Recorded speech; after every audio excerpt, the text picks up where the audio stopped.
Okay, Jessica, I've got your work up here. I was just reading through your writing. Um, Pets are family. Absolutely. I couldn't agree. I couldn't agree more. And my family are all pet lovers, so I was immediately drawn to this image. That is a gorgeous dog right there. Wow, just beautiful. Um, Grew up with dogs, cats, macaws. Started with the beach scene. I captured when I was in Maryland. I brightened up the photo a bit, tried to make it look inviting. I am toning down brightness a little bit. I agree. I think it's a little overdone. I'm going to recommend that you change that background image anyway, and I'll get into that in 1 second. But yes, you're thinking absolutely correctly in enhancing this image by increasing the brightness, the saturation, and the vibrance associated with those parent hues. And I think that stands natural. You don't want to overdo it. You want the scene to appear to be very natural. But I think that increasing the vibrance will definitely add to the visual engagement of the images. So specifically since it's associated with the Caribbean. Um, okay, so Karma is in the photo. Yes, she is very photogenic, no doubt.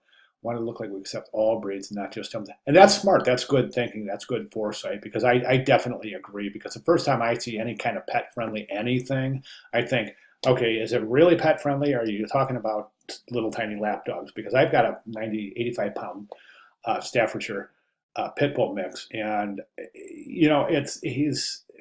I just always hesitate when you have like family friendly, dog friendly baseball games. It's like, are you sure that you're really mean dog friendly and not little lap dog friendly? So I totally get it. And I think it's smart to picture this dog in here. Um, okay, now I've got the JPEG up. So let's go ahead and jump over to that and then I'll go ahead and make my recommendation. So here it is right here. And I've got it to fit in the window. Let me just reduce that a little bit and let's get that in the window. Okay, looking good. That's perfect. Okay, yeah, nice. Okay, there we go. Okay, so the ad, I think it's a good start. Mechanically, I think it's pretty good. Now the background image, as we can clearly see, I'm just going to zoom in a little bit here, but the background image is extremely damaged. We can see these little squares up here. This is it's called noise. It's visual noise, and that's indicative of a low resolution image, a poor quality image. Also, the fact that whenever this image was captured, it may not have been captured with the correct speed of the film. I think that your ISO setting in this was not optimal. Therefore, you get a lot of noise. Probably opened up the setting to allow too much light into the camera, and compensating, but kind of made for this. The point I'm trying to make is that the background image is really damaged, and we can clearly see this. This is called noise, and then when we zoom in further, we'll see other evidence of. See these little squares right here? Those are pixels. That's called pixelization.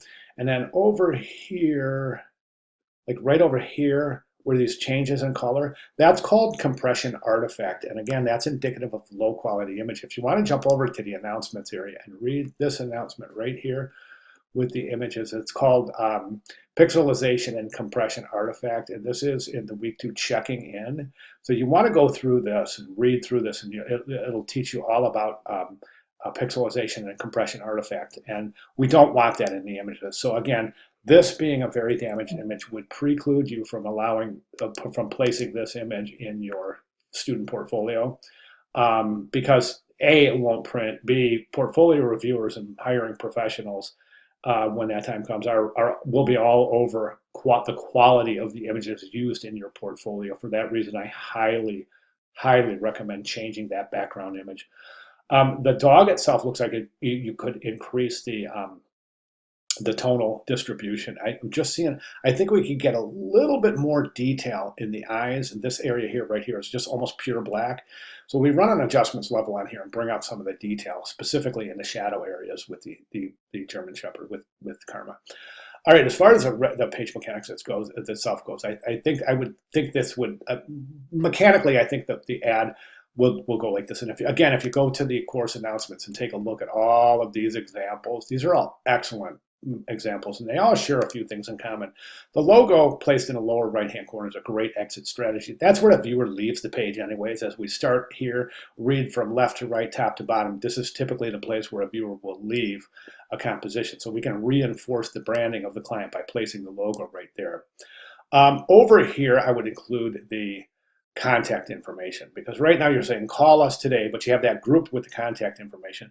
This has more to do with call us today than the contact information. So the contact information, I would recommend you place it right down here. And for some ideas on formatting, you can take a look at some of the ads in the examples. Okay, that's logo, that's contact area. Now, headline, this little line word sitting here alone is really, really kind of bothersome. It creates a lot of tension just kind of sitting there. So does the center alignment. I would recommend left aligning this whole thing, kind of like we see right here. We just it creates this gorgeous left margin and really allows the viewer to consume the type without impeding on the image itself. So this is a good synergy of image and type, whereas this kind of appears that we have an image and then the type is placed over the image. What I would recommend here is fun for your family and our furry friends. I would turn it into 2 lines. So fun for our family on the first line, and then the second line for and our furry friends. You can take that, watch my cursor, place it something like that, left align. Then establish a subhead. And then you would left align the subhead and place it right there. And again, take a look at the ads and the examples for some good ideas on formatting. At this point, I want you to pull this left margin in. Right now, you're right up to almost a no print zone. You're right on that margin, and that's too close. So what you want to do is pull this in, pull all of this type in a little bit.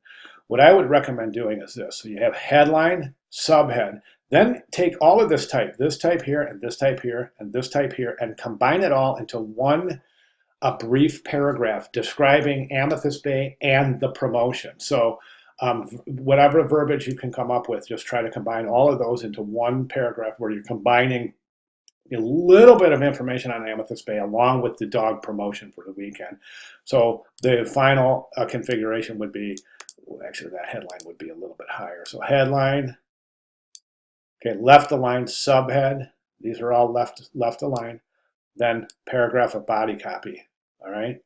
Then address, contact information, logo. Try it. I think what that does, that's going to open up this whole area of the image, and it's going to allow the viewer to really look at the image in conjunction or in concert with the type, as opposed to looking at the type, then looking at the image. And that's kind of what we get here with the type kind of placed over the image, kind of impeding the scene, so to speak. Okay, those are my recommendations. Try that. I would like to see those recommendations. I would like to see those changes reflected in your final submission for your final ad campaign. That's coming up to be due in week 7. So I would definitely work on getting those in place, those changes I just went over in this video, so that you can use those changes to work towards your banner ad. So theoretically, the magazine ad should be finished before you start the banner ad, because you'll be using components of the magazine ad for the banner ad. Hope that makes sense. So at this point, the most important thing at this point is to get with me quickly. If you have any questions at all, let me know, because like I said, it would probably be wise to make changes on this by Monday. And then you can just repost here, email it to me, post it in the general questions area of the discussion board, whatever you want, whatever is more convenient for you. So just so I can give you some final comments or some comments, additional comments before you post for your final submission coming up in week 7. Okay, that was a mouthful, right?